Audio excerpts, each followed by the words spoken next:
يقول الله عز وجل: يا ابن آدم لا تخافن من ذي سلطان ما دام سلطاني باقيا،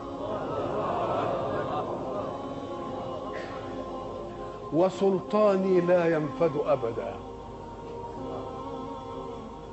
يا ابن آدم لا تخشى من ضيق الرزق، وخزائني ملآنة وخزائني لا تنفد أبدا. يا ابن آدم خلقتك للعبادة فلا تلعب، وضمنت لك رزقك فلا تتعب. اوعى تفتكر تتعب يعني بجوارحك، تتعب بقلبك وتنشغل بيه. انت الجوارح تعمل والقلوب تتوكل.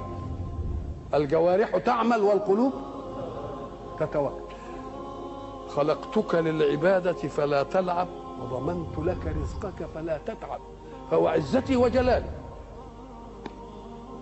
إن رضيت بما قسمته لك أرحت قلبك وبدنك، وكنت عندي محمودا.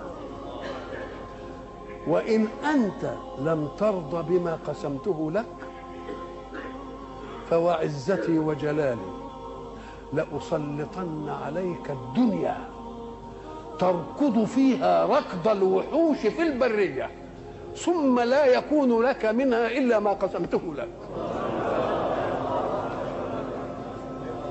يا ابن آدم خلقت السماوات والأرض ولم أعي بخلقهن، أيعيني رغيف عيش أسوقه لك؟ يا ابن آدم لا تسألني رزق غد كما لم أطلب منك عمل غد. يا ابن آدم أنا لك محب، هي دي بتاع ودود بقى، أنا لك فبحقي عليك كن لي محبا.